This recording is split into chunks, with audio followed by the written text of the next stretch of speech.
Salut à tous et bienvenue pour cette nouvelle vidéo. Aujourd'hui nous allons parler de finale de pion et plus précisément d'opposition.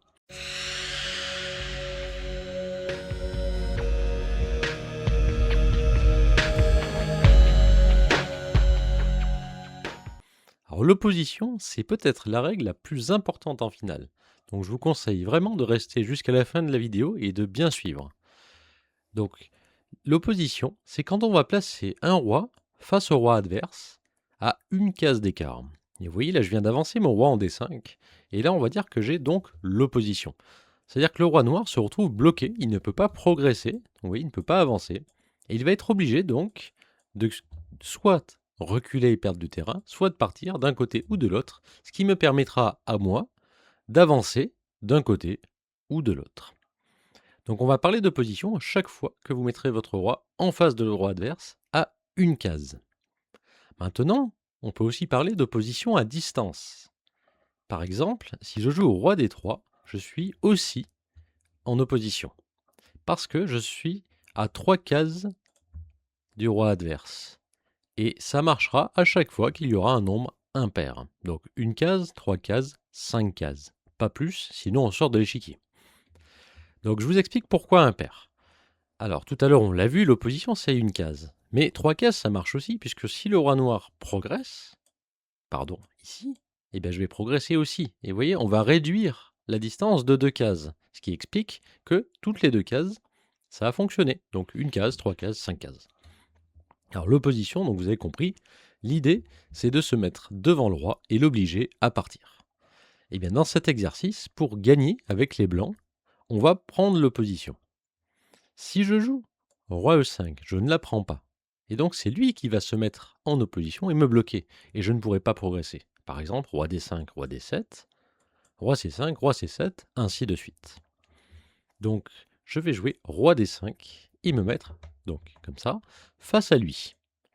Il va se décaler. Alors il pourrait aller de l'autre côté, mais alors le problème c'est que là il me laisserait aller chercher les pions trop vite.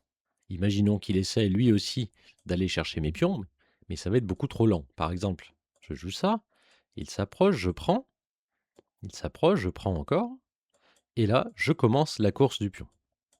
Et vous voyez que je vais arriver largement en avance. Et si jamais j'ai peur de ne pas pouvoir arrêter le pion, je pourrais toujours mettre madame derrière, libérer mon autre pion, et le cas échéant, échanger madame et en obtenir une deuxième. Ça va gagner sans problème. Donc revenons à la partie. Donc on a joué roi d5, on s'est opposé au roi noir. Le roi noir va naturellement vers ses propres pions. Et nous, maintenant, on va continuer l'opposition. Il se décale et c'est le moment de progresser en jouant roi d6. Donc quand je joue roi d6, j'arrive donc sur la sixième, mais mon plan c'est de jouer comme ça, de progresser sur la sixième, d'aller chercher le pion g6. Il ne peut pas s'opposer à moi en jouant roi f6, puisque j'ai un pion, donc il va devoir jouer autre chose. Par exemple, roi g7. Et j'avance. Alors vous pouvez prendre l'habitude d'avancer en prenant l'opposition. Il se décale, je prends l'opposition, et je capture le premier pion, puis le suivant, et ainsi de suite. Je vais gagner. Passons à l'exercice d'après. Donc dans cette situation, nous avons les noirs. Et les noirs sont très très mal, puisque vous pouvez repérer le roi blanc, qui est déjà sur la sixième rangée, qui est extrêmement actif, alors que le roi noir, lui, est à la défense. Ici, il y a un coup qui permet de sauver le match nul. Vous pouvez le chercher. Alors naturellement, on aurait envie de jouer roi f7, par exemple. Mais roi f7, ça va perdre, puisque justement, ici, les blancs vont prendre l'opposition en jouant roi d7, donc une case entre les deux. Le roi noir va devoir perdre du terrain, par exemple roi g7. On aurait pu aller aussi en f8, mais de f8, ça n'empêche que je peux jouer roi e6 et attaquer le pion. Le roi va en g7 et je prends l'opposition. Donc ça va revenir au même que si je joue roi g7 tout de suite et que les blancs prennent l'opposition. Le pion est attaqué, il faut le défendre, roi g6. Et maintenant, retenez bien le prochain coup, il sera toujours utile. On va passer par derrière les pions. On va jouer roi f8. L'idée, c'est que le roi noir ne peut pas se maintenir, il va devoir perdre du terrain, et maintenant on va remonter, et on va récupérer le pion F, et ainsi de suite. Donc vous voyez, roi F7, c'est un coup naturel, mais ça ne fonctionne pas. Si on joue roi G6, ça sera la même chose. Les blancs vont prendre l'opposition, continuer donc avec cette opposition, et jouer roi F8 et transposer dans ce qu'on vient de voir. Puis ils remonteront, et ils prendront le pion F6. Donc le bon coup ici, c'est de trouver la case d'opposition du roi noir. Donc vous partez du roi blanc, vous comptez le nombre de cases, une case. S'il y a une case, il faut que je me mette là, je peux pas. Je continue, 2 cases, 3 cases. Ah, ici. Et là j'ai l'opposition à distance. Et maintenant, le roi blanc ne peut plus passer. Si le roi va en E6, je le bloque avec roi G6. S'il va en E7, je le bloque avec roi G7. Et s'il va en D7, je le bloque avec une case, 2 cases, 3 cases, roi H7. Et c'est la même chose. Et aucun moyen de progresser. Continuons. Donc dans le prochain exercice, nous avons les blancs. Et là, il va falloir gagner avec un pion de plus. Alors ça paraît facile, hein. En plus du pion d'avance, on a un roi qui est quand même très actif par rapport au roi noir. Mais ce n'est pas si simple. Alors examinons les coups. Si on continue avec roi F6, avec l'idée de prendre de l'espace. Ici, les noirs vont s'en sortir grâce au coup roi D6. On défend le pion, on prend l'opposition. Et on voit pas bien comment progresser avec les pions.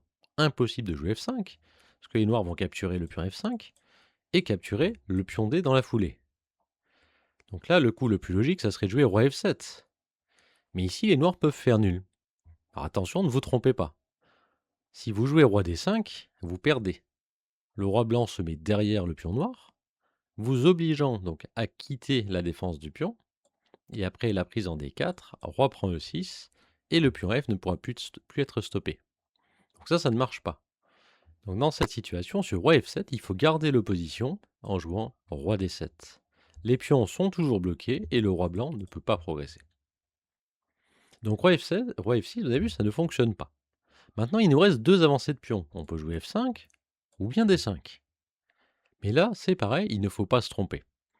Si on joue F5, c'est une grave erreur, puisqu'après l'échange, roi prend, le roi noir va monter, il va venir arrêter le pion. Si vous ne voulez pas le perdre, vous devez reculer, roi E4. Et maintenant, cette finale est nulle. Alors, on va quand même regarder comment l'annuler. C'est important, c'est partie des bases des finales de pion. Donc quand vous jouez contre un pion et un roi, il faut toujours essayer de bloquer, il faut interdire l'arrivée du roi blanc devant son pion. Donc tant qu'on n'est pas invité à reculer, eh bien on se maintient le plus près possible du pion. Le roi ne peut pas passer, donc si les blancs veulent progresser, seule solution, échec. Je ne suis pas invité à descendre, hein, je me maintiens. Roi D4, là maintenant je n'ai pas d'autre choix que de descendre. Et là, retenez bien ce conseil, il est capital. Reculez toujours, alors je dis bien toujours, face au pion. Dans le cas présent, tous les coups font nul. Mais si vous ne prenez pas cette habitude, quand vous allez arriver sur la dernière rangée, si vous ne reculez pas face au pion, vous allez perdre. Donc je recule face au pion. Après c'est très logique en plus, parce que comme ça vous allez pouvoir vous opposer au roi d'un côté ou de l'autre. Donc il se décale, on se met devant. Hors de question de le laisser passer, bien sûr, hein. Ça serait une grave erreur, hein. Et là on perdrait. Donc je me mets devant, il fait échec, je ne suis pas invité à reculer, donc j'attends. Et là je recule, toujours face au pion. Roi D8, il se décale, je me mets en face, il passera pas. D7 échec, roi D8. Et là, les blancs n'ont pas d'autre choix que de faire nul, soit en jouant roi D6 qui fait patte, soit en abandonnant le pion. Alors je vous montre quand même le cas où les noirs se trompent et ici ne reculent pas face au pion. Vous allez voir la différence. Par exemple, roi C8. Alors les blancs vont passer. D'un côté ou de l'autre, ça ne changera rien au résultat. Donc disons par exemple roi E6 ou roi C6, allez. Roi D8. Et là, la différence, c'est que le roi est sur la case de blocage du pion. Mais le pion n'y est pas encore, hein. Il est sur la 6e. Donc les blancs vont jouer D7.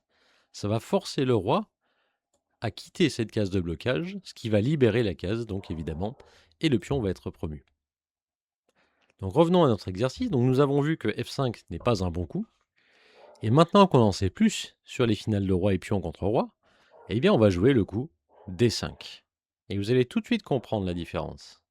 Donc le pion doit prendre, hein, sinon ça va faire 2 pions de plus pour les blancs. Roi prend. Et l'énorme différence par rapport à tout à l'heure, hein, c'est que le roi blanc est devant son pion. Et en plus de ça, point très important, il a l'opposition. Le roi noir se décale, on le suit, il se décale encore, on continue de le suivre, hein. Comme ça on est devant notre pion. Le roi doit se décaler, et grâce à l'opposition, on va prendre le large et assurer le passage du pion. Je vous montre quand même jusqu'à la fin. Disons roi F8. Ici, je vais continuer l'opposition pour gagner du terrain, vous voyez. Et maintenant, plus personne ne peut m'empêcher d'amener mon pion jusqu'au bout. Passons à l'exercice suivant. Ici, nous avons les blancs. Et les blancs doivent gagner. Alors, ça peut paraître visuellement complètement gagnant, parce qu'on a un roi bien plus actif que le roi noir. Mais attention, puisque pour l'instant, les noirs ont l'opposition. Regardez, imaginons que le dernier coup soit un coup de roi. Par exemple, le roi serait venu sur cette case-là. C'est un exemple, ça aurait pu être un coup de pion. Et bien là, du coup, il y a 3 cases, les noirs ont l'opposition. Et tant que les noirs ont l'opposition, on ne peut pas passer. Exemple, on joue au roi D7, il se met en face.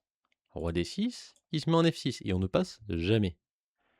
Donc ce qu'il faut trouver ici, c'est une case où les noirs ne peuvent pas prendre l'opposition. Et cette case, c'est la case C6. Puisque regardez bien, si je compte, une case, 2 cases, 3 cases, la case d'opposition, c'est la case rouge, et vous voyez bien qu'elle est occupée par un pion noir. Et à partir de là, les noirs vont donc perdre l'opposition. Exemple, si les noirs vont en F7, on se met en face. En F6, la même chose, et ainsi de suite. Si les noirs vont par là, eh bien, on peut avancer comme ça. En plus de ça, on a une autre opposition qu'on appelle l'opposition diagonale. Toujours en nombre impair de cases, mais en diagonale. Alors, par exemple, sur roi C6, on va regarder roi F6. Donc on prend l'opposition, bien sûr. Roi F7, on continue. Et sur roi F6, souvenez-vous ce que je vous ai dit tout à l'heure, hein, on va passer derrière. On va jouer roi E8. 2 coups possibles pour les noirs, roi G7 ou roi E6. Sur roi E6, on continue notre chemin pour aller chercher le pion. Roi F6, il nous bloque, on continue. Roi E6, et maintenant, on n'a plus qu'à remonter et grignoter les pions. Donc j'ai joué roi E6 ici, maintenant on va essayer roi G7. Et là, roi E7. Le roi se décale, par exemple en G8. Roi F6, roi H7 protège le pion, roi F7, roi H6. Et là, roi G8. Alors évidemment, il faut faire attention à ce que ça ne fasse pas patte. Mais les blancs ont vu que le pion était mobile. G5 forcé, pion prend G5, le roi noir se décale, et là vous pouvez jouer roi F8. Par exemple, roi H7 et roi F7. Et c'est gagné. A noter que sur roi H8, vous pouvez vous permettre de jouer G6. Dans certains cas, ça aurait pu être patte. Mais là, le pion peut bouger. Donc F4, G7, roi H7. Et là, on va mater rapidement après promotion. Et par exemple, dame G6. Dernier exercice. Cette fois-ci, nous avons les noirs. Et nous devons faire nul. Alors, on n'a pas beaucoup de coups. On a G5, on a roi H5 et on a roi H7. Alors G5, on va vite se rendre compte que c'est pas très bon. Après, pion prend G5. Alors il y a encore un petit piège quand même, c'est roi H7. Si vous prenez, c'est patte. Mais si vous réfléchissez un petit peu, il vous suffit de jouer G6 et le roi ne pourra pas stopper le pion. Donc G5, on va oublier. Maintenant, il nous reste roi H5 et roi H7. Alors le coup le plus logique peut-être, c'est de jouer roi H5 pour aller vers les pions blancs. Mais ici, les blancs vont garder leur sang-froid et jouer tout simplement roi G7. Souvenez-vous, je vous ai dit tout à l'heure, le roi va attaquer en passant derrière les pions pour faire fuir le roi adverse. Si je joue roi G4, les blancs gagnent facilement, après roi prend G6, roi prend G3 et roi prend F5. On va décaler notre roi et le pion va passer. Mais là où c'est plus compliqué, c'est si les noirs décident de jouer le coup G5 pour simplifier la position. Là, il ne faut surtout pas prendre, hein, puisqu'après roi prend G5, les blancs ne pourront pas gagner. Le roi noir va aller chercher tranquillement le pion blanc. Mais il faut jouer roi F6. Donc, on revient avec notre roi, on attaque le pion F, on attaque le pion G. Et en cas d'échange, pion prend, les noirs vont jouer roi G4, tout content de protéger leur pion et d'attaquer le pion blanc. Mais malheureusement, ils atteignent cette case trop tôt, puisque les blancs vont faire de même, en jouant le coup roi E5.